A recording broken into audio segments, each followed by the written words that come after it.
خبر ہے میں خوش آمدید، میرے ساتھ عارف امید بٹی صاحب، طاہر ملک صاحب اور میں ہوں سید قاضی۔ ناظرین، ایک بہرحال افسوسناک خبر، بلوچستان میں ایک بار پھر دہشت گردی کی واردات، اور پھر ہمیں اپنا تکلیف دہ ماضی یاد آ گیا اور حال اور مستقبل کا کیا منظر بنے گا، اس پہ بات کریں گے۔ انتہائی اہم شخصیت ہمارے ساتھ ہوں گے حالات پہ روشنی ڈالنے کے لیے۔ آئی ایم ایف نے پاکستان کی قرضے کی قسط جاری کر دی ہے، یہ خوش آئند ہے یا کیا ہے، یا عذاب ہے یا یہ انعام ہے، اس پہ ہم بات کریں گے۔ ججز اور بیوروکریٹس کے لیے اسلام آباد کی خصوصی سیکٹرز میں پلاٹس کی اسکیم کو غیر قانونی قرار دے دیا ہے عدلیہ نے، اس پہ بات ہوگی۔ اور خاص طور پر پھر ہم بات کریں گے وزیر اعظم صاحب کا دورہ چین، ہم کیا لٹک رہے ہیں دو بڑی طاقتوں کے بیچ، ہم کدھر جائیں گے یا دونوں کے ساتھ مل کے چلیں گے؟ مگر اس وقت ہمارے ساتھ بٹی صاحب موجود ہیں، جنرل ریٹائرڈ نعیم خالد لودھی صاحب، thank you very much for your time. بٹی صاحب میں پہلا سوال کر دیتا ہوں، حضور یہ یوں لگتا ہے کہ کچھ سٹیپ اپ دوبارہ ہو رہا ہے، بڑی مشکل سے ہم نے قابو پایا تھا، تو یہ کس چیز کا شاخسانہ ہے، ہمیں کیا کرنا چاہیے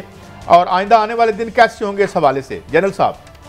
جی بہت شکریہ۔ دیکھیں، سب سے پہلے تو ہمیں یہ کرنا چاہیے کہ اپنے دوستوں اور دشمنوں میں تمیز پیدا کریں، اور اس کے لیے بڑے آسان میں آپ کو 3-4 سوال آپ کے سامنے رکھتا ہوں، آپ کے ناظرین کے سامنے۔ اس کا جواب جو ہے اس میں ہر چیز مضمر ہے۔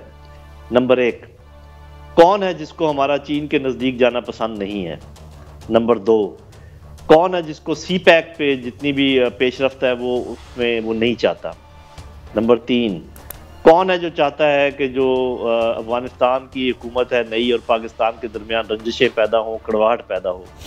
4، کون چاہتا ہے کہ جو ایران اور پاکستان کے کشیدگی بڑھے، اسی طریقے سے رہے، آپس میں یہ تجارت نہ شروع کر دیں، کوئی اور کام نہ شروع کر دیں؟ 4 سوال میں نے آپ سے کیے ہیں، اس کے جواب میں ہر چیز چھپی ہوئی ہے۔ اگر ہم کلیئر ہو جائیں کہ دنیا کے جو انٹرسٹ ہیں وہ اس قسم کے، ایک چیز اور ایڈ کر لیں کہ کس کو گوادر کی ڈیولپمنٹ نہیں بھاتی۔ اس میں جب میں نے یہ آخری سوال کیا تو اس میں کچھ بڑھ جاتی ہے ملکوں کے نام جن کا کہ لسٹ بنتی ہے، تو ہم بھارت کا نام تو لیتے ہیں، نمبر 1 ہمارا انمی ہے، اس میں کوئی شک و شبے کی گنجائش نہیں ہے، لیکن دوسرے ملکوں کے انٹرسٹ جیسے ان سوالوں کے جواب میں ہے وہ رکھیں، اپنے فیصلے کریں، جہاں آپ کا انٹرسٹ ہے اس کی طرف جائیں۔ یہ بیلنس آؤٹ کرنے کی جو کوشش ہے کہ میں ان دونوں کے درمیان بیلنس کروں گا اور ان دونوں کے درمیان بیلنس کروں گا، اور 2 کشتیوں میں پاؤں رکھ کے پاؤں آپ کے پھیلتے جا رہے ہیں، نہ ایک کشتی والے آپ کو پسند کر رہے ہیں نہ دوسری کشتی والے آپ کو پسند کر رہے ہیں، یہ کون سی ڈپلومیسی ہے؟ یہ کون سی فارن پالیسی ہے؟ یہ کون سا طریقہ ہے اس دنیا میں رہنے کا؟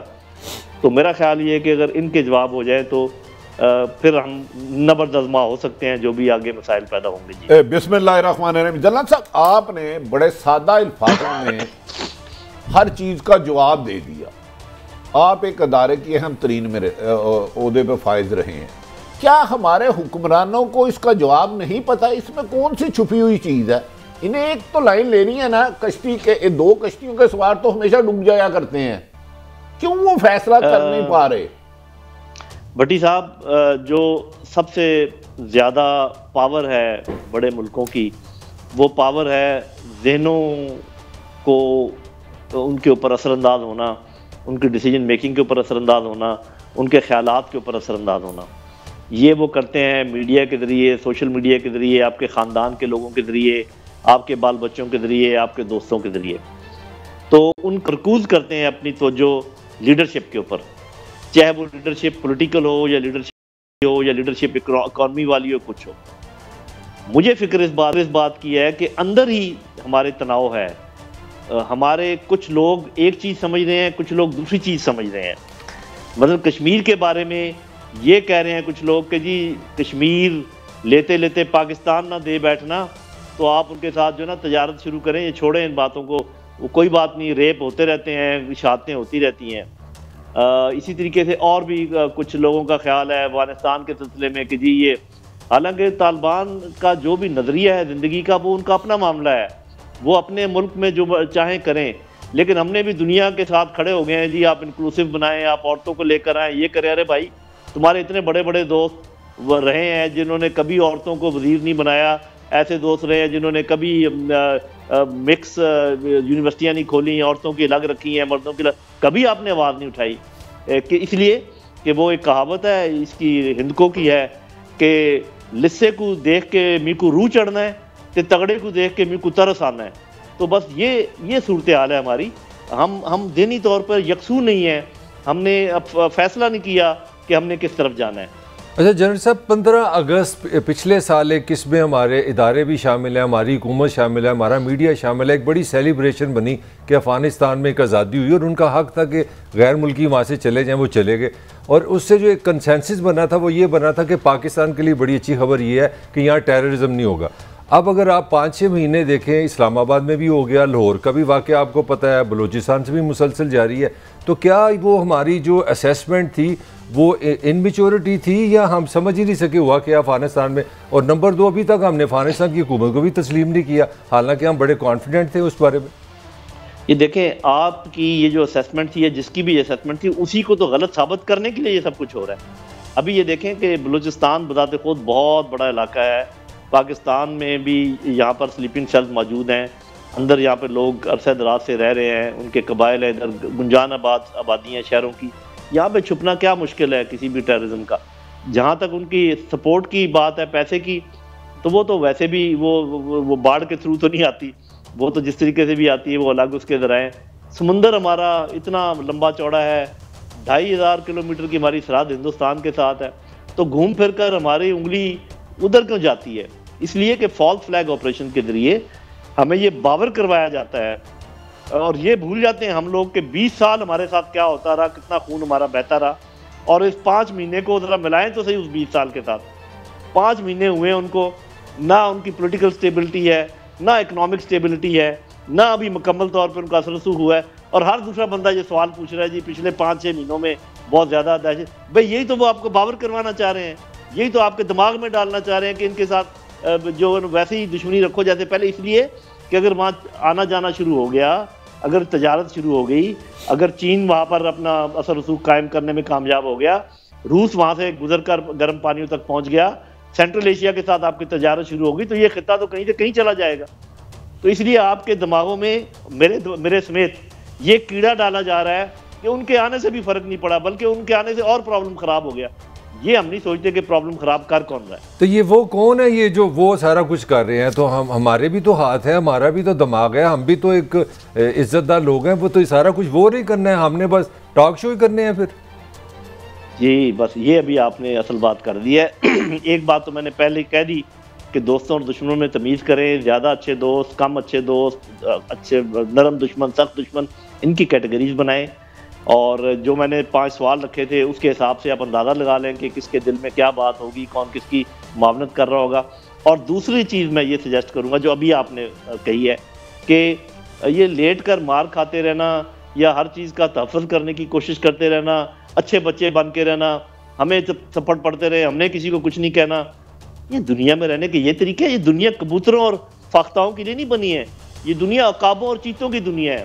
اگر چیتا اور عقاب بن کے رہنا ہے تو رہو، ورنہ تم ادھر نہیں رہو گے، اور اللہ نہ کرے کہ ایسا ہو۔ اچھا جنرل صاحب، گزارش یہ ہے کہ جیسے آپ نے فرمایا خاصی چیزیں میرے خیال میں تو کلیئر ہے، روزانہ گیدڑ کی موت مار مار کھا کے سسکیاں مرنے سے بہتر یہ نہیں ہے ایک دفعہ عزت کی زندگی جینے کا فیصلہ کر کے اعلان کر دیں اور انہیں جواب دیں؟ کب تک انتظار کریں گے اس طرح؟ کیوں نہیں ہمارے جس نے بھی ڈیسیجن میکر ہے وہ سمجھ کیوں نہیں رہی ہے؟ جی دیکھیں، میں تو کچھ نہیں کہہ سکتا اس سلسلے میں، صرف مجھے 2-3 باتوں کا علم ہے۔ ایک تو یہ مجھے علم ہے کہ اگر آپ کے دل میں خدا کا خوف نہ ہو تو پھر اور بہت سارے خوف وہاں پر جگہ بنا لیتے ہیں، کیونکہ ہر دل میں ایک خوف کا خانہ تو ہے، اس میں یا تو آپ کو خدا کا خوف رکھنا پڑے گا، اگر وہ نکل جائے گا تو پھر اور خوف آپ کے دل میں آ کے جگہ بنا دیں گے۔ یہ انہی خوفوں کا شاخسانہ ہے کہ ہمارے پاس پیسے نہیں ہیں، ہمارے اوپر وہ حملہ کر دے گا، ہم جو ہمارے گھٹنے لگے ہوئے ہیں، ہمارا یہ ہے۔ میری سبمیشن پھر میں کلیئر کر دیتا ہوں سوال، اس کشم و کش میں ہم ساری زندگی گزار دیں گے، یا کوئی فیصلے کا وقت آپ سمجھتے ہیں آگے اب کر لینا چاہیے؟ جی فیصلے کا وقت تو بہت پہلے سے شروع ہے اور کافی سارا وقت گزر چکا ہے۔ اگر آپ کو یاد ہو، آپ کے کسی پروگرام میں نے ضرور کہا ہوگا کہ ادھر سے جب یہ ہمارے کشمیری بھائی اٹھ کھڑے ہوئے تھے ہتھیار لے کر، وہاں سے پریشر ڈال دیا تھا چائنا نے اور ہم بیٹھے رہے۔ اس سے اچھا وقت آپ کو کون دیتا کہ آپ اور پھر یہ کہ آپ کے پاس کرنے کا جواز بھی موجود تھا، آپ کے پاس کلبوشن تھا جو یہاں پر آپ کے ساتھ جو کچھ کر رہا تھا، آپ کو پتہ ہے، آپ کی افغانستان کی سرحد سے آپ کے اوپر حملے ہو رہے تھے را کی مدد سے، ان کے NSA نے سر عام ٹی وی پہ آ کے کہا تھا کہ $400 ملین میں نے رکھے ہیں کہ میں بلوچستان میں اور گلگت بلتستان میں انسرکشن موومنٹ کھڑا کروں گا. ان کا وزیر اعظم آن ریکارڈ ہے, اس نے کہا کہ ہم رابطے میں ہیں جو بلوچستان کے لوگ ہیں, جو گلگت بلتستان کے لوگ ہیں. تو اور اس سے زیادہ آپ کو کون جھنجھوڑ سکتا ہے, اس سے زیادہ آپ کو کون کہہ سکتا ہے کہ آپ آگے بڑھیں. جب آپ نے وہ ٹائم گزار دیا, اس کے بعد انہوں نے رافیل جہاز لے لیے, S-400 لے لیا. اس وقت یہ دونوں چیزیں ان کے پاس نہیں تھی, ان کا مورال ڈاؤن تھا, آپ کی ایئر فورس نے ان کی پٹائی کی ہوئی تھی. اچھا جنرل صاحب, یہ جو ریسنٹ واقعہ ہے اس میں تو وہ بازار میں ہیں, یہ باقاعدہ مطلب it seems it's not terrorism, it's act of war. آپ کسی ملک کے اندر بازاروں میں اگر ٹیررزم کر رہے ہیں تو آپ کیا سجیسٹ کرتے ہیں, کیا پاکستان کو 1 2 3 کیا کرنا چاہیے اس کو, تاکہ اس طرح کی چیزیں دوبارہ نہ ہو ہمارے یہاں؟ جی دیکھیں, سب سے پہلے تو یہی ہے کہ ان کو پورا سرویلنس کر کے جہاں جہاں بھی ان کے پاکٹس ہیں ان کو نیست و نابود کرنا چاہیے, ہیں تو بلوچستان کے اندر ہی کہیں پر. دوسرا جو میرا اپنے خیال ہے جو ہماری سمندری حدود ہے ان کی ہم حفاظت کریں, وہاں سے بہت پورس ہے, باقی جگہوں پر شاید اتنا ان کے لیے آسان نہیں ہے. اور پھر یہ کہ جب کمیونیکیشن کے ذریعے آپ کو یہ بتایا جاتا ہے کہ ان کے ہینڈل یاد رکھیں, دیکھیں سیدھی سی بات ہے, میں آپ کے ساتھ ٹیلی فون ملا لوں اور کام بھٹی صاحب نے کیا ہو اور میں آپ کے ساتھ گفتگو کر رہا ہوں اور سب سن لیں کہ دیکھو جی یہ تو وہ ہینڈلر وہ بیٹھا ہوا ہے اور بھٹی صاحب صاف بچ کے نکل جائیں. یہ چھوٹی چھوٹی باتیں تو نہیں ہیں, یہ تو اس کی تو ٹریننگ دی جاتی ہے, اس کی تو سمجھداری ہر ایک کے پاس ہونی چاہیے. اور پھر یہ ہے کہ جو حملہ ہمیں پتہ چل جائے کہ یہ حملہ فلانی جگہ پلان ہوا ہے, پھر ہمیں ہمت کر کے وہاں پر پہنچنا چاہیے جس طریقے سے بھی ہے, ان کی جڑ کو اکھاڑنا چاہیے جو ہمارے ساتھ یہ کر رہے ہیں.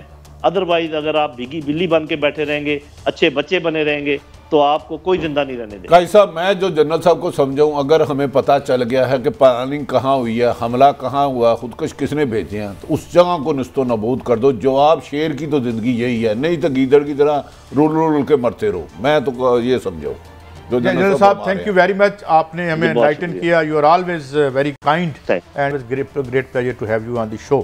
بڑی صاحب, اب بات یہ ہے کہ دیکھنا انہوں نے 3-4 جو باتیں کی ہیں, میں آپ سے سوال کا آغاز کر لیتا ہوں کہ جتنے 4 سوال لکھوائے ہیں اس کے آگے تو امریکہ اور انڈیا ہی آتا ہے. اور میں ایک بات اور وضاحت کر دوں, میں ابھی سوچ رہا تھا کہ مائیکل فلن ایک ریٹائرڈ جنرل امریکن اور ان کا ایک سیکیورٹی ایڈوائزر بھی تھا, جس نے الجزیرہ ٹی وی پر بیٹھ کر یہ اعتراف کیا تھا کہ داعش انہوں نے خود بنوائی تھی وہاں پہ, یا وہ بن رہی تھی تو انہوں نے اسے بننے دیا تھا, اس طرح کا انہوں نے جواب دیا. تو یہ تو اب ایک فارن پالیسی ٹول ہے ویسٹ کا, ٹیررزم, کیونکہ ٹیررزم کا بانی تو ویسٹ ہی ہے. ٹیررزم کا بانی کل بھی امریکہ تھا, آج بھی ہے اور کل بھی ہوگا. چند روز قبل TTP طالبان نے بھارتی میڈیا کو دیا کہ ہماری پاکستان کے ساتھ جنگ ہے, ہم یہ وہ بہت سخت سوال کیے انہوں نے. اب فیصلہ یہ کرنے والے ڈگمگا رہے ہیں, کبھی کہتے ہیں آؤ ادھر آ کے طالبان دفتر کھولو, کبھی کیا کھولو. بھائی طالبان کو ہم نے مانا ہے, لیکن وہ TTP ہے جو بھارت کے نقش قدم پہ چل رہی ہے, ان سے ٹریننگ لے کے ادھر دہشت گردی کر رہی ہے. یہاں اپنے بچے مرواتے رہو, یہاں ان کا مقابلہ کرو. اب آپ کو ڈیسیژن لینا ہے. آپ کو ہر نظر میں جو جنرل صاحب نے فرمایا, چاروں کاموں میں مجھے پیچھے امریکہ نظر آ رہا. راستہ بے شک آگے انڈیا ہو, اسرائیل ہو, بیک گراؤنڈ وہی ہے. ایک بڑی صاحب اور سوال آپ دونوں سے ہے, پہلے آپ جواب دے دیجیے گا کہ ملک صاحب یہ بتائیں کہ ادھر چائنا کی طرف جاتے ہیں عمران خان صاحب, اور ادھر $1 بلین کی ٹرانچ جو ہے نہ صرف جاری ہو جاتی ہے بلکہ ساتھ بڑا سافٹ بیان بھی آتا ہے کہ پاکستان کسی طرف دیکھ سکتا ہے. اس میں کوئی ریلیشن ہے؟ قاضی صاحب میرا لئے اگر آپ ہیومن ایکسٹریٹ وزڈم کی بات کر لیں, کسی اپنا جس کو ہم کہتے ہیں پڑھے لکھے لوگ نہیں, عام بندے سے کسی سے پوچھ لو کہ طاقت کس کو بولتے ہیں, تو وہ آپ کو بتائے گا کہ جناب پنجابی میں یا سندھی میں وہ کہے گا جی پیسے میں طاقت ہے. تو میرا تو سمپل, میں تو بھی پڑھ رہا تھا کہ وزیر اطلاع صاحب فرما رہے ہیں الحمدللہ $1 بلین IMF نے دے دیا. تو میرا خیال ہے جو سمجھنے والی بات یہ ہے کہ اگر آپ نے کسی سے لڑنا ہے تو پہلے اپنا کوئک بریک لینی ہے. اس پہ ہم آگے دوبارہ تفصیل سے بات کریں گے. ناظرین ایک بریک اس پہ اور واپس آ کے اس پہ موضوع گفتگو جاری رکھیں گے.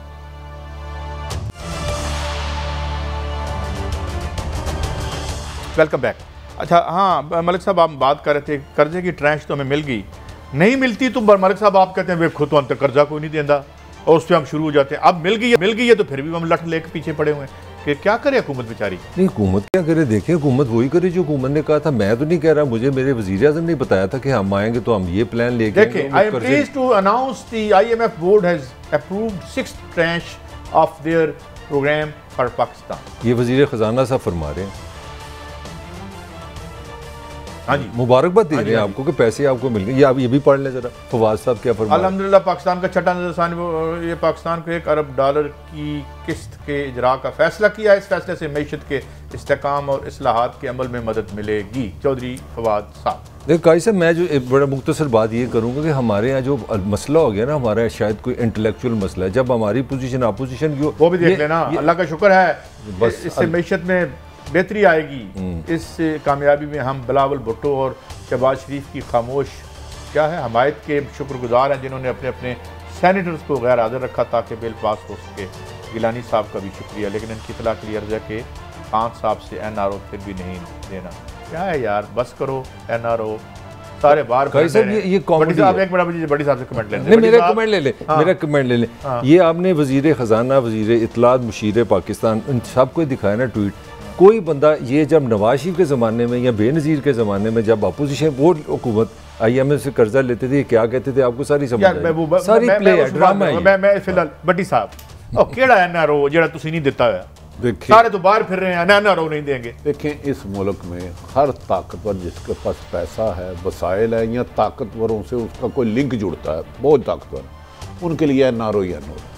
قاضی صاحب آپ تو بند نہیں کر دینا چاہیے ان کو. یہ بات میرا خیال یہ بات سجتی نہیں ہے, کیونکہ NRO کے ساتھ خود اپنے آپ کو NRO دے رہے ہو یار, کسی اور کو کیا دینا ہے, چھوڑ دے اس کو.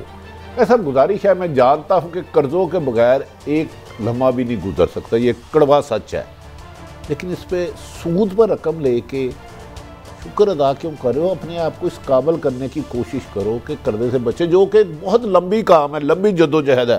اس میں موجودہ حکومت نہیں, 50 سال کے حکمران قاتل ہے جو پہلی دفعہ IMF کے پاس گئی, انہوں نے ہماری نسلوں کو گروی رکھ دیا. لیکن ہم وہ اس چیز کے منتظر ہیں جب یہ آئے کہ پاکستان اس قابل ہو گیا کہ اپنی اکانومی خود چلا رہا ہے, قرضوں کی جال سے نکل آیا ہے. اس قرضے لیے بغیر گزارا نہیں تھا یقیناً. ہم اگر نہ ملتے تو ہم آپ کہتے دیکھو حکومت کے پاس اگلے مہینے سیلری دینے کے پیسے نہیں ہیں. لیکن کیسا ڈو یو تھنک کبھی آپ یہ الحمدللہ بھی کہہ رہے ہیں, شکر گزار بھی کہہ رہے ہیں, اب پتہ نہیں تراب صاحب کے پاس وہ ہے کہ عمران خان نے کہا تھا کہ میں IMF کے جانے سے پہلے خودکشی میں تھوڑی معذرت کے ساتھ تھوڑی سی بات, میں جب بیٹھا تھا نا پروڈیوسر کے ساتھ, آپ کو پتہ ہے رانڈون میں تھوڑا سا میں کنٹریبیوٹ کرتا ہوں, تو جو 60 تھے نا وہ 7 منٹ کے تھے میرے پیارے وزیر اعظم پہ, جس پہ انہوں نے صرف تنقید کی ہے قرضہ کتنا خطرناک ہے, قرضے سے کتنی کرپشن بڑھ رہی ہے, پاکستان تباہ برباد ہوتا ہے. تو میں نے ہاتھ جوڑ کے 7 منٹ تو پروگرام ختم ہو گیا. کہانی ان کی زبانی. جی بٹی صاحب آپ کی قاضی صاحب, اس کے بعد ایک ٹی وی کے کچھ ایتھکس ہوتے ہیں, پروگرام ہی ختم کر دینا چاہیے. اوور ٹو طاہر ملک صاحب. مجھے اس میں ایک ایڈیشن کر لیں, کیونکہ سعودی عرب کو انہوں نے ذکر کیا, انوینشن ہوئی ہے قزاقستان نہیں میں نے کبھی سنا تھا, ہم نے چائنا نہیں سنا تھا, ہم نے روس نہیں سنا تھا. اب ہم سعودی عرب سے, امریکہ سے, IMF سے نکل کے اب جو ہم چائنا جا رہے ہیں, آج وہ بھی ہمارے شو کا حصہ ہے, وہاں پہ بھی ہم 3 بلین مانگنے جا رہے ہیں. ٹھیک, تو یہ ظاہر ہے کہ پھر خان صاحب کو یا تو ادراک نہیں تھا, انڈرسٹینڈنگ یا مذاق کر رہے ہو, نہیں وہ ان کی اپنے, مجھے لگتا ہے ان کے ویژن کا کوئی ایشو تھا. مذاق بھی تو ہو سکتا ہے آپ سسٹم میں بیٹھ کے کیسے قرضوں سے نجات, یا پھر آپ محمد بن سلمان بن جائیں, یا تو بھٹی صاحب وہی کر لیتے نا کسی 5 سٹار 7 سٹار ہوٹل میں. یہ آج میاں منشا صاحب کا بھی بیان آیا ہوا تھا ماشاءاللہ, بڑی ایک ہدایت نامہ انہوں نے بھی جاری کیا ہے. محمد منشا صاحب کو MCB کتنی قیمت میں ملا آپ کو پتہ ہے؟ IPP آپ ہی اکثر کہتے ہیں نا کتنے کھرب روپے دے دیے اور کتنے دینے ہیں, آپ ہی فرماتے ہیں نا. یہاں تو پھر ایسے سٹیپ کر گزرو اگر ملک کو سنوارنا ہے. جو جنرل نعیم لودھی بہت خوبصورت کر گئے, یہاں سسک کے مرنا سیکھ لو, رینگ رینگ کے ٹھڈے منہ پہ کھاؤ اور مرو, یا عزت کی زندگی جیو. اس ملک کے مبینہ طور پر سب سے جو امیر ترین آدمی ہیں محترم جناب میاں منشا صاحب, انہوں نے بھی کچھ ان دنوں میں کچھ کہا ہے, ذرا وہ سنواتے ہیں آپ. ہماری 1965 تک 50-60% of our trade was India. There are no permanent enemies. I know کہ ابھی بھی بیک اینڈ پر ہماری بات چیت چل رہی ہے انڈیا سے. In a month Modi will come here if we can get our act together. یہ بات چیت ابھی بھی چل رہی ہے, اینڈ آئی نو دس. ہاں جی اب آ جاتے ہیں بینک کے بارے میں کچھ آپ بتا رہے تھے, مجھے کچھ زیادہ پتہ نہیں ہے نا. مسلم کمرشل ایک بینک ہے جی جی, اس کو اللہ جنت نصیب کرے. حاجی رزاق صاحب کر رہے تھے, ابھی بھی ان کے پیسے پھنسے ہوئے ہیں. قاضی صاحب جن صاحب کو وزیر اعظم صاحب نے کل یا پرسوں تاجروں کو صنعت کاروں کو بلایا, سب قابل احترام ہے, اگر وہ جائز ہیں تو وہ سارے ہی قابل احترام. لیکن اکانومی ان کی تو کبھی ان کا تو زوال پذیر ہوئی نہیں. ان کے تو پرافٹ ارب ہاں گنا بڑھے, اور خود وزیر اعظم کہ 100 یا 150 کمپنی ہے. اصل بھوک تو 98% لوگوں کی ہے. ان کے لیے آپ نے کیا کیا؟ گریڈ 21 کا ایک سرکاری افسر جی او آر میں رہتا ہے. قاضی صاحب پھر توجہ, میں بالکل سن رہا ہوں, آپ کی بات لکھ رہا ہوں. اس نے صرف 1 کروڑ روپیہ اپنے پرانے گھر میں جو سرکاری رینوویشن کے لیے لیا. سپاہی کی تنخواہ نہیں بڑھانی, حوالدار کی جو سخت سردی میں تھٹر کے کھڑا ہوتا اس کی تنخواہ نہیں بڑھانی. انہوں نے اپنے پچھلے 20 سالوں میں دیکھیں لاہور میں گریڈ 20-21 کے افسروں کی کتنی کوٹھیاں بنی اور سپاہی کی غریب کی کتنی بٹی صاحب میں نے آپ کی بات قاضی صاحب میں اس بندے کو سلام کرتا ہوں. اکانومی ایک بندے کی بہتر ہو گئی, یا ایلیٹ کیپچر اشرافیہ کی یا عام شہریوں کی, دونوں کی کٹھی نہیں ترقی کرے گی. بہرحال ابھی ہمیں وہ انڈیا سے بالکل ہماری دوستی ہونی چاہیے, لیکن کیا انڈیا کی رولنگ ایلیٹ سے دوستی ہو سکتی ہے؟ اویس الدین اویسی بہت لیڈر ہیں گجرات سے, ان کی گاڑی پر جو ہے قاتلانہ حملہ ہوا, ابھی بھی خبر آ رہی ہے, یہ انڈیا کی خبر ہے. بہرحال بریک سے واپس آئیں گے تو اس کے بعد ہم گفتگو جاری رکھیں گے.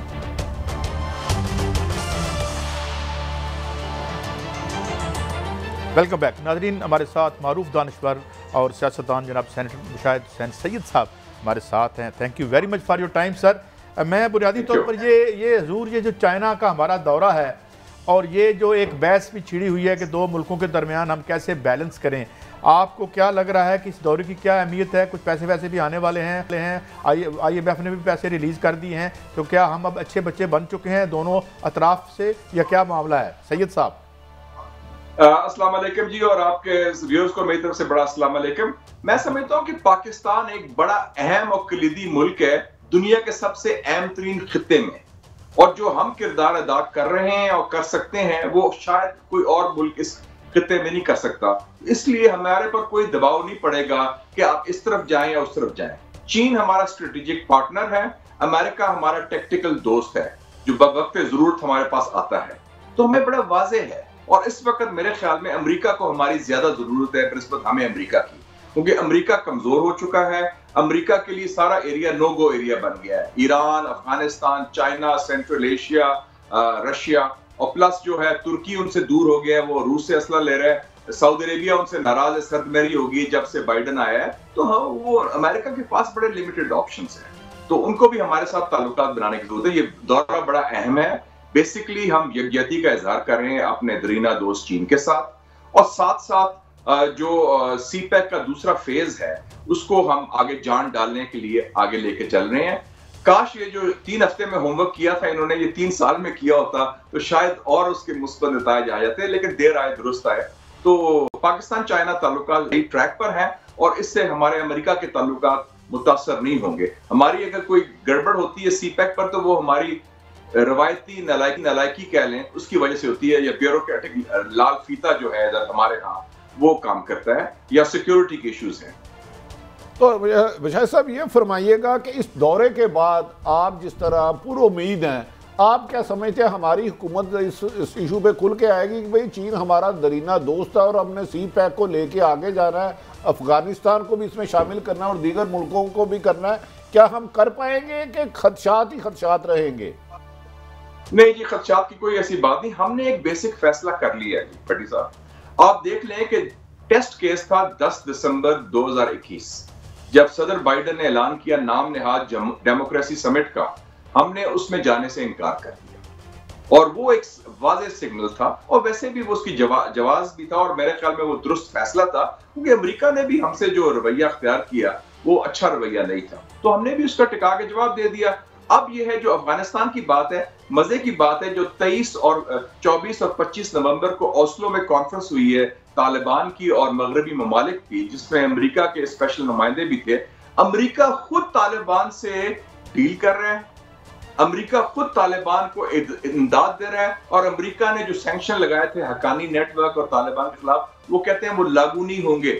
کیونکہ امریکہ کو پتا ہے کہ طالبان افغانستان میں اس کا حکمران ہے اور افغانستان کے ساتھ کوئی نہ کوئی تعلقات ہونے چاہیے. تو امریکہ بھی جناب نظریہ ضرورت کے تحت اپنی پالیسی ایڈجسٹ کر لیتا ہے. تو ایسی کوئی فکر کی بات نہیں ہے.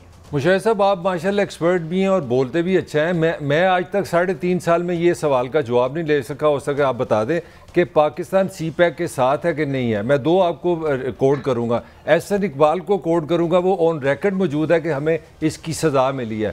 میں اگر نام لوں کو میں 50 بندے آپ کو کوڈ کر سکتا ہوں, مسلم لیگ نون جس سے آپ کا بھی تعلق ہے, کہ ہمیں سی پیک کی سزا ملی ہے. پہلی بات کہ واقعی, اور آپ کے آتے ہی مشیر تجارت کا بیان مجھے بالکل اچھی طرح یاد ہے کہ یہ جو پروجیکٹس ہیں وہ ٹھیک نہیں ہیں. آپ کے رزاق دوست صاحب نے بسم اللہ کر دی تھی. تو مجھے 3.5 سال میں پتہ نہیں چلا کہ پاکستان سی پیک کے ساتھ ہے کہ پاکستان سی پیک کے ساتھ نہیں ہے. تو پلیز اس پہ کوئی تھوڑا سا ہماری رہنمائی کریں. دیکھیں جی, لوگوں کی رائے ہو سکتی ہے, میں حقائق پر بات کروں گا. مجھے ابھی تک یاد ہے کہ جب جنرل ضیاء نے ٹیک اوور کیا اور بھٹو صاحب کا تختہ الٹا گیا تو سب پیپلز پارٹی والوں نے کہا کہ یہ بیسیکلی سازش تھی کہ نیوکلیئر پروگرام کو ختم کرنے کی اور ایٹم بم کو روکنے کے لیے. ایٹم بم پروگرام اور مزید تقویت پہنچا اور مزید تیز چلا, اور ضیاء اللہ کے جانے کے بعد بھی تیز چلا, کیونکہ یہ پروگرام سی پیک کی طرح اتنا اہم پروگرام ہے جس کا ایک شخص, ایک پارٹی, ایک حکومت, اس کا کشمیر ہو, سی پیک ہو, نیوکلیئر ہو, یہ 3 بہت بڑے پروجیکٹس ہیں جس پر مکمل اتفاق رائے ہے. کوئی حکومت اس کو انڈو نہیں کر سکتی, چاہے سول کی ہو یا فوج کی ہو. یہ be very clear in that. تو میں سمجھتا ہوں جو fact speak for themselves. ابھی جو ہے نالائکی ضرور ہوئی ہے, اس میں جو نادان کچھ وزراء تھے حکومت کے, انہوں نے غلط بیانات دیے, بے بنیاد بیانات دیے, بعد میں ان کو ندامت بھی ہوئی اور اس سے چین بھی تھوڑا سا ناراض ہوا تھا. لیکن چین کی پالیسی دورس ہوتی ہے 10, 15, 20, 30 سال کی. وہ اسٹریٹجک پالیسی ہے پاکستان کے ساتھ تعلق ہے. وہ آج کا نہیں بنا, وہ 60 سال پہلے کا بنا ہوا ہے. فیلڈ مارشل ایوب خان صاحب جب صدر تھے, جب بھٹو وزیر خارجہ تھے, اس وقت کی بات میں کر رہا ہوں, 63, 62 کی بات کر رہا ہوں. تو یہ تعلقات پختہ ہے, اس میں کوئی بگاڑ نہیں سکتا. اور سی پیک کو آگے لے جانا یہ پورا نیشنل کنسنسس ہے, اتفاق رہا ہے بشمول موجودہ حکومت اور ماضی کی حکومت اور آئندہ آنے والی حکومت جو بھی ہو. اچھا یہ بتائیے شاہجہان سید صاحب, ایک یہ بھی رائے پائی جاتی ہے, غلط یا صحیح, کہ ہماری جو لوکل پالیٹکس ہے یا جو لوکل جو پاور سٹرگل ہے, اس پر بھی جو پاک چین یا پاک یو ایس تعلقات کا بڑا اثر ہوتا ہے, اور ادھر سے آتی ہیں کیا کہتے ہیں نوڈز آتی ہیں. یہ کہاں تک بات درست ہے, یا یہ ہمارا انٹرنل معاملہ ہے اور اسٹیبلشمنٹ تک ہی ہے؟ دیکھیں جی, مجھے یاد ہے جب میں جرنلسٹ تھا تو میں نے ٹرم کوائن کی تھی. وہ امریکی ایک سفیر ہوتا تھا رابرٹ اوکلے. تو میں نے آرٹیکل لکھا تھا کہ یہ اوکلے جو ہے یہ وائس رائے بنا ہوا ہے. آپ کو یاد ہے 1988 میں جی بالکل team I, transfer of power ہوا, بے نظیر بھٹو صاحبہ کو غلام اسحاق خان مان نہیں رہا تھا, تو اس میں سفیر تھا اوکلے جنرل ضیاء کے جانے کے بعد, اور بڑا فن خان پھوں پھاں تھی اس کی. اب اگر آپ آپ تو لاہور میں رہتے ہیں نا, میں بھی ویسے بیسیکلی لاہوری ہوں لیکن اب اسلام آباد میں ذرا مقیم ہوں, تو میں دیکھتا ہوں جب میں کسی پارٹی میں جاتا ہوں تو مجھے آپ پوچھیں گے کہ امریکہ کا سفیر کون ہے, تو مجھے پہچاننے میں دقت ہوگی. میں ویسے کہہ رہا ہوں, ابھی تو سفیر ہے بھی نہیں پچھلے 3 سالوں سے, جب آئے گا, لیکن جو بھی ناظم الامور ہے, چینی سفیر یا سعودی سفیر یا ترکی کا سفیر, آپ دور سے کہیں گے وہ جی ترکی کا ہے, وہ چین کا ہے. امریکی سفیر کا چہرہ بھی پہچاننے میں آپ کو مشکلات ہوگی. پاکستان تبدیل ہو چکا ہے, امریکہ کا وہ اثر نہیں ہے, لیکن آئی ایم سوری ٹو سے ہمارے ذہنوں میں چاہے کچھ سیاستدان ہو یا صحافی ہو, وہ ہے جی امریکہ سوار ہے, جی امریکہ جب آنکھ مارے گا تو یہ ہوگا. ان کا کوئی کنٹرول نہیں رہا اب پرانے زمانے کی طرح, ان کا اثر ہماری ذہن میں ضرور ہے. امریکہ اب زوال شدہ پاور ہے, ڈکلائن کر رہا ہے. میں ابھی امریکہ گیا ہوا تھا 2 مہینے پہلے, میری واشنگٹن میں لوگوں سے ملاقات بھی ہوئی, کانگریس میں ملاقات ہوئی, ہر لیول پہ ہوئی. وہ امریکہ جس میں 4 سال رہا تھا وہ امریکہ نہیں رہا. یہ ایک تقسیم شدہ امریکہ ہے, کمزور امریکہ ہے, اور اس میں خانہ جنگی کی صورتحال ہے, ڈیموکریٹس اور ریپبلکن. جو ہمارے حالات ہیں اس سے زیادہ بدتر ہیں پولرائزیشن کے حوالے سے, یہ بھی میں بتاؤں. اچھا مشاہد صاحب, اس کا مطلب ہے آپ بڑی اسٹیبلشمنٹ کا ایشو ہے اور ہمارا اپنا ایشو ہے, اور اسٹیبلشمنٹ کو بھی ہم سب اس کی طرف دیکھتے ہیں کہ جی پنڈی سے کب کال آئے گی. وہ اپنا کام آپ ٹھیک کریں تو خود ہی آپ کے پیچھے آ جائیں گے لوگ. مشاہد صاحب, جو آپ نے گفتگو کی بڑی میرا خیال نفی تلی کی کہ امریکہ بوقت ضرورت ہمارے پاس آتا رہا, کبھی اس نے ہماری ضرورت کا استعمال نہیں کیا. تو کیا اس کا ادراک ہماری حکومتوں کو اسٹیبلشمنٹ کو ہو چکا ہے کہ اب ہمارے پاس آپشن ہے ہم چین کے ساتھ بھی رہیں اور وقت ضرور جیسے امریکہ ہمیں استعمال کرتا ہے اس کے ساتھ بھی رہیں؟ تو اس میں تو ابہام اب کافی کلیئر ہو چکا ہے کیونکہ وہ ایک کمزور ہو چکا ہے، لاغر ہو چکا ہے. اب اسی کے ماننے والے یو اے یا سعودیہ سارے چین بیٹھے ہوئے ہیں جو کبھی اس کے اشاروں پہ چلتے تھے. آپ یہ دیکھیں کہ سب سے بڑا امریکی اڈا اس خطے میں قطر میں ہے، جو سینٹرل کمانڈ کا ہیڈ کوارٹر ہے، جہاں سے پوری سپلائیز ہوتی تھی عراق کی جنگ کی، افغانستان کی جنگ کی. اس کے بعد سب سے بڑے اڈے ان کے یو اے ای میں ہیں، اب سعودی عربیہ میں بھی ان کے اڈے ہیں، مصر سے ان کے تعلقات ہیں. یہ سارے ممالک کے قائدین پہنچے ہوئے ہیں آج بیجنگ میں شی جن پنگ کی دعوت پر، اور امریکی شاہد صاحب میں اسی چائنا کے حوالے سے پوچھنا چاہ رہا تھا. دو چھوٹی موٹی چیزیں مجھے پتہ ہے، correct me if I am wrong. ایک تو ہمارے وزیر اعظم صاحب کو وہ ونٹر اولمپکس کا بھی موقع ملے گا دیکھنے کا، یہ بھی ایک پرپز ہے، ون آف دا ٹرپ. دوسرا ہم نے $3 بلین ان سے ادھار مانگنا ہے. واٹ ایلس اس دورے میں اور کیا ہو سکتا ہے، اور why we are going there? اور آئی پی پیز نے ہم سے پیسے بھی مانگے ہیں، چائنیز نے کہا کہ 250 ارب وہ 2 ڈیلے کر رہے ہو. وہ ساری چیزوں پہ اس ٹرپ کو آپ کس طرح دیکھتے ہیں؟ یہ کیا ویلیو ایڈ کرے گا پرائم منسٹر کا پریزنٹ جو دورہ ہے؟ نمبر 1 تو یکجہتی کا اظہار کر دیا ہم نے کہ ہم نے بائیکاٹ کو رد کیا. ہم آپ کے ساتھ کھڑے ہیں اولمپکس میں بھی، اور اس صفوں میں ہے کہ ہم سمجھتے ہیں چین کے ساتھ ہمارے تعلقات ہوئے. دوسرا، جو آپ کے ہائی لیول میٹنگز 2 سالوں سے نہیں ہوئی چین کے ساتھ، پریزیڈنٹ کل پرائم منسٹر سے ملاقات ہے لی کے چیان کے ساتھ، اور پرسوں غالباً شی جن پنگ کے ساتھ ہے پرائم منسٹر. اور تیسرا یہ ہے کہ سی پیک کا جو سیکنڈ فیز ہے، پہلا فیز کامیاب ہو چکا ہے، وہ کمپلیٹ ہو چکا ہے، انفراسٹرکچر اور توانائی کا ایشو جو ہے. اب سیکنڈ فیز کے لیے ہم تیار کر رہے ہیں سلسلے، اور اس کے لیے خاص طور پر کور ایشو کیا ہے، وہ ہے relocation of Chinese industry. China میں جو انڈسٹری اسمال اور میڈیم ہے وہ اگلے 10 سالوں میں ری لوکیٹ ہوگی، کیونکہ چین کا جو لیبرر ہے وہ 80,000 تنخواہ ہے، ہمارے لیبر کی تنخواہ 20,000 پہ ہے اوسطن میں کہہ رہا ہوں. وہ اب وہ انڈسٹری جائے گی Sri Lanka, Cambodia, Vietnam, فلپینز، Malaysia اور انشاءاللہ پاکستان بھی، اگر حالات سازگار ہم ان کے لیے تیار کریں تو ہم کہیں گے ادھر آئیں. اور ہم نے لسٹ دی ہے 5-6 انڈسٹریز کی، اس میں ٹیکسٹائل ہے، فٹ ویئر ہے، فرنیچر ہے، آئی ٹی ہے، یہ سارے، اس پر آپ انویسٹ کریں. لیکن ہمارے ہاں ایک بڑا پرابلم ہے، قباحت ہے کہ ایک تو امپلیمنٹیشن نہیں ہوتی فیصلے کی، اور دوسرا جو لال فیتا یہ انگریز چھوڑ گیا ہے بیوروکریسی، انڈیا بھی ہو پاکستان بھی ہو، وہ اتنا سخت ہے کہ the left hand doesn't know what the right hand is doing. اور ہم جو کہتے تو ہیں کہ ہم کریں گے ون ونڈو آپریشن. اگر آپ نے انویسٹمنٹ کرنی ہے بھٹی صاحب پاکستان میں، اگر فورن انویسٹر ہے آپ، تو 37 NOC چاہیے آپ کو، 37 اپروولز، اینڈ وفاقی حکومت، انٹیریئر، صوبائی حکومت ملا کے. اس میں کون آئے گا انویسٹ کرنے کے لیے؟ شاہد صاحب آپ حکومتوں میں بھی رہے، یہ بیوروکریسی ایسا ناسور ہے، زیادہ تر یہ آنسٹ بھی ہو گئے، یہ کسی بھی بزنس مین کو چلنے نہیں دیتے کرپشن کیے بغیر، رکاوٹیں ڈالے بغیر. آخر اس کو کنٹرول کرنے کا کون سی حکومت آئے گی جو اس کو کنٹرول کر سکے گی؟ آئی تھنک کنٹرول کر لے گی. بھٹو صاحب نے کنٹرول کیا تھا افیکٹولی، وہ ڈرا دھمکا کے انہوں نے بندے بھی نکالے اور وہ کانپے ہوئے تھے کچھ دیر کے لیے. لیکن 3 سال بعد جب نیشنلائزیشن کی تو وہی بیوروکریٹس جن کو ڈرایا ہوا تھا وہ مینیجنگ ڈائریکٹر بن گئے، سی او بن گئے کمپنیز کے. تو یہ میرے خیال میں اس میں پولیٹیکل ول کی ضرورت ہے، اور وہ ایک ٹیم کا باصلاحیت ٹیم ہو اور صاف ستھری ہو.